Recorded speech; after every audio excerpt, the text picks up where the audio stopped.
अध्याय 2 लेखांकन के सैद्धांतिक आधार भाग 3 कक्षा 11 वाणिज्य वर्ग। लेखांकन के आधारभूत सिद्धांत बेसिक प्रिंसिपल्स ऑफ अकाउंटिंग। प्रत्येक व्यवसाय एक निश्चित अवधि के अंत में अपनी आर्थिक स्थिति तथा लाभ हानि की जानकारी के लिए वित्तीय विवरण तैयार करता है। वित्तीय विवरण तैयार करने से संबंधित नियम का लेखांकन के आधारभूत सिद्धांत कहा जाता है। यह सिद्धांत लेखांकन में मार्गदर्शक का कार्य करते हैं। रॉबर्ट एन एंथोनी ने लेखा विधि के नियमों एवं प्रथाओं को सामान्यतः लेखांकन सिद्धांत माना है। लेखांकन के आधारभूत सिद्धांतों का आविष्कार स्वयं मनुष्य ने किया है। जब किसी लेखपाल के सामने कोई लेखांकन की समस्या उत्पन्न हुई तो उसने अपने अनुभव और तर्क एवं विवेक के आधार पर उस समस्या का समाधान किया। व्यापारिक विवादों में न्यायाधीश ने अपने अभिमत दिए हैं।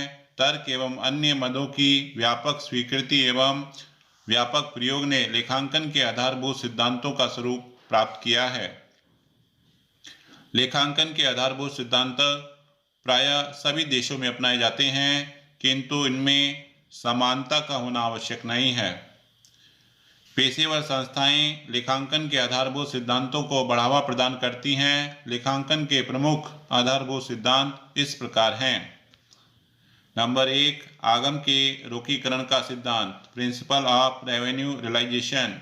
इस सिद्धांत के अनुसार आय की माप ग्राहकों को बेचे गए माल अथवा प्रदान की गई सेवाओं के आधार पर की जानी चाहिए।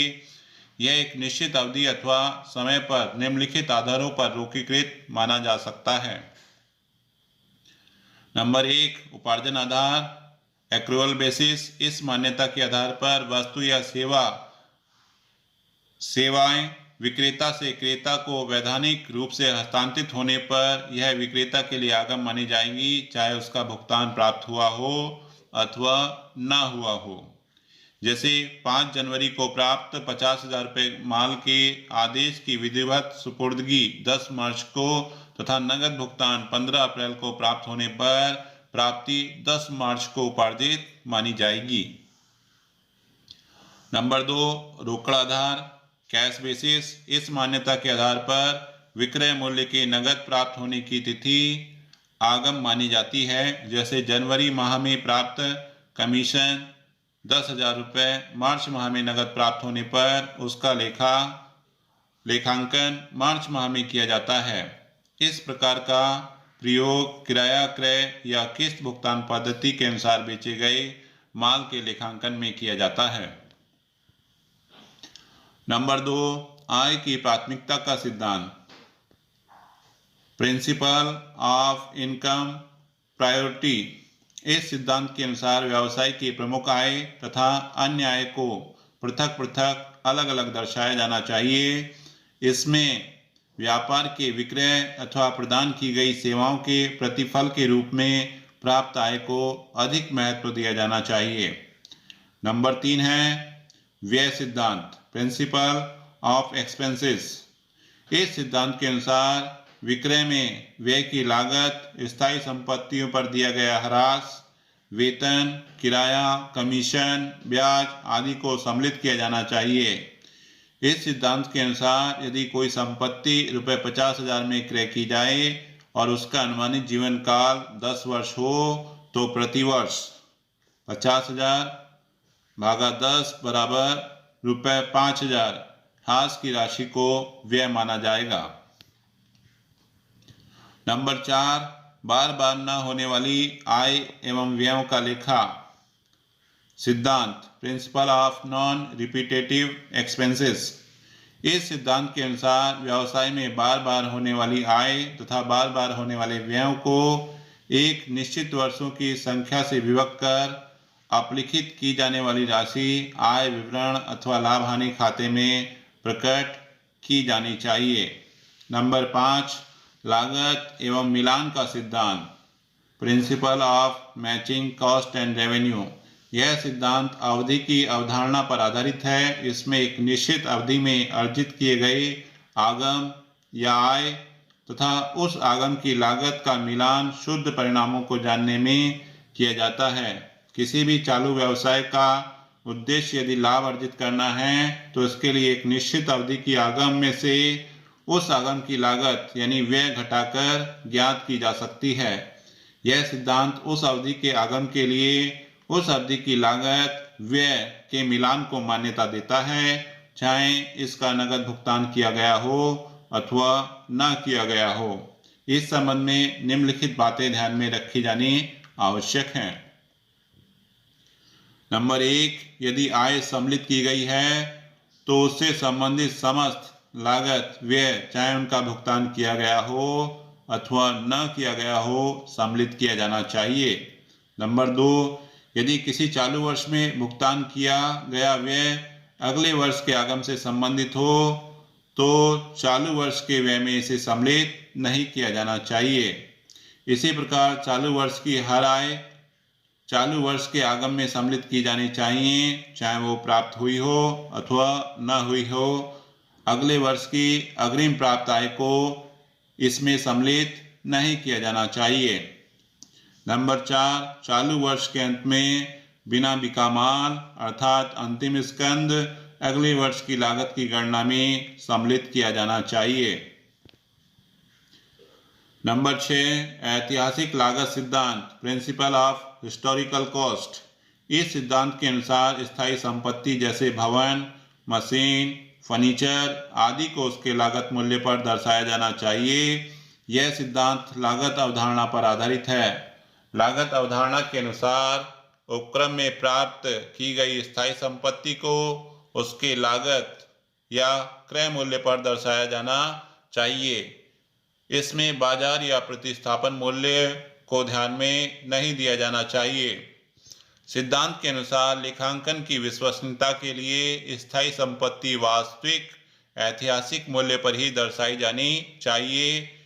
इसके प्रमुख कारण निम्नलिखित हैं। नंबर 1, लागत मूल्य संपत्ति का वास्तविक मूल्य होता है जो अनुबंध के दोनों पक्षकारों द्वारा मान्य होता है। नंबर 2, इससे लेखांकन में शुद्धता बनी रहती है। नंबर 3, यह लागत अवधारणा के अनुरूप है। नंबर 4, संपत्ति का लागत मूल्य स्थिर रहता है जबकि बाजार मूल्य बदलता रहता है। नंबर 5, इससे संपत्ति के मूल्य में ह्रास अपलिखित करने में सुविधा होती है।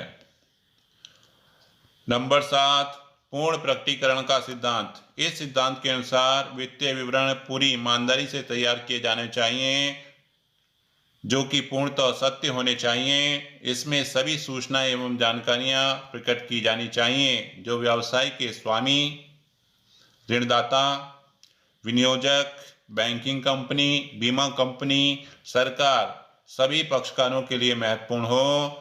व्ययों को निर्माणी व्यय, प्रशासनिक व्यय, वितरण व्यय एवं वित्तीय व्यय में विभक्त कर प्रकट किया जाना चाहिए। अब हम जानते हैं नंबर 3, लेखांकन की आधारभूत परिवर्तनीय सिद्धांत basic modify principle of accounting. व्यापार में लाभ हानि खाता एवं चिट्ठा अधिक संगत एवं विश्वसनीय बनाए रखने के लिए लेखापाल लेखांकन के आधारभूत सिद्धांतों को व्यवसाय की प्रकृति एवं आवश्यकता के अनुरूप परिवर्तनीय बनाए रखते हैं। यह लेखांकन के आधारभूत सिद्धांत कहलाते हैं। उसमें लेखांकन के निम्नलिखित सिद्धांतों को सम्मिलित किया जा सकता है। नंबर 1, महत्वता का सिद्धांत प्रिंसिपल ऑफ मैटेरियलिटी। इस सिद्धांत के अनुसार वित्तीय विवरण में उन्हीं घटनाओं तथ्यों का उल्लेख किया जाना चाहिए जो उपयोगी एवं महत्वपूर्ण हैं। इसमें ऐसे सारहीन व महत्वहीन घटनाओं की उपेक्षा की जानी चाहिए जिससे वित्तीय विवरण प्रभावित न हो, जैसे नए पैसों की उपेक्षा कर लेखांकन का निकटतम रुपए में किया जाना चाहिए। नंबर 2, एक रूपता का सिद्धांत प्रिंसिपल ऑफ कंसिस्टेंसी। इस सिद्धांत के अनुसार किसी भी संस्था में प्रतिवर्ष वित्तीय विवरण तैयार करने की विधियां या पद्धतियां व कार्य प्रणाली में एकरूपता होनी चाहिए। उसमें प्रतिवर्ष परिवर्तन नहीं किया जाना चाहिए। जैसे संस्था में ह्रास अपलिखित करने की विधि प्रतिवर्ष एक समान होनी चाहिए। एक रूपता के सिद्धांत के आधार पर तैयार किए गए वित्तीय विवरण गत वर्षों के वित्तीय विवरण से तुलना व चालू वर्ष के वित्तीय विवरणों से आसानी से की जा सकती है। इससे सही वित्तीय स्थिति की जानकारी प्राप्त की जा सकती है। नंबर 3, रूढ़िवादी सिद्धांत, प्रिंसिपल ऑफ कंजर्वेटिज्म। यह सिद्धांत लेखांकन की रूढ़िवादी अवधारणा पर आधारित है। इस सिद्धांत के अनुसार लेखापालक सभी संभावित हानियों की व्यवस्था कर लेखांकन का कार्य करता है तथा संभावित लाभों की उपेक्षा करता है, जैसे देनदारों पर डूबत एवं संदिग्ध ऋण पर बट्टे के लिए आयोजन करना। नंबर 2, स्कंद को बाजार अथवा लागत मूल्य में से जो भी कम हो उस मूल्य पर मूल्यांकित करना। और नंबर 3, ख्याति को अपलिखित करना।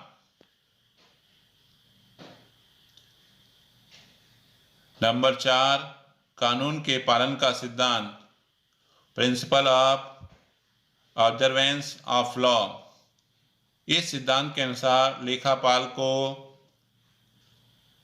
लेखांकन करते समय व्यवसाय से संबंधित प्रचलित कानून, आयकर अधिनियम, वस्तु एवं सेवा कर अधिनियम जीएसटी, कंपनी अधिनियम, साझेदारी अधिनियम, बैंकिंग नियमन अधिनियम आदि की व्यवस्था का पालन करना आवश्यक है।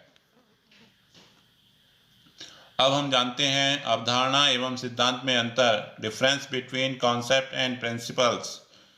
अधिकांश लेखाकारों ने लेखांकन सिद्धांत व अवधारणाओं को पर्यायवाची शब्द के रूप में प्रयोग किया है, क्योंकि लेखाशास्त्र के सिद्धांत अवधारणाओं अथवा संकल्पनाओं पर आधारित होते हैं। American institute of certified public accountants लेखांकन शब्दावली बुलेटिन के अनुसार लेखांकन के सिद्धांत मूल रूप से अवधारणा या संकल्पना होते हैं। अवधारणा जब जांच, अनुभव एवं युक्तियों के आधार पर उपयोगी प्रमाणित हो जाती हैं, तब वह लेखांकन के सिद्धांत के रूप में प्रयोग होने लगती हैं। इस प्रकार अवधारणाओं से ही सिद्धांतों का निर्माण हुआ है। कुछ विद्वानों ने इन दोनों के मध्य सूक्ष्म अंतर प्रकट किया है, जो कि इस प्रकार से है। अंतर का आधार, अवधारणा या संकल्पना, सिद्धांत। नंबर 1, प्रमाण की आवश्यकता। अवधारणाएं स्वयं सिद्ध होती हैं, अतः इसके प्रमाण की आवश्यकता नहीं होती। सिद्धांत भली भांति सोच विचार कर प्रमाण के आधार पर तैयार किए जाते हैं। लोच, अवधारणाएं आधारभूत मान्यता पर आधारित होती हैं, अतः इसमें लोच का अभाव होता है। सिद्धांतों का निर्माण देश की आर्थिक, सामाजिक व राजनीतिक परिस्थिति के आधार पर होता है, अतः इसमें परिवर्तन संभव है। नंबर 3, उत्पत्ति का आधार।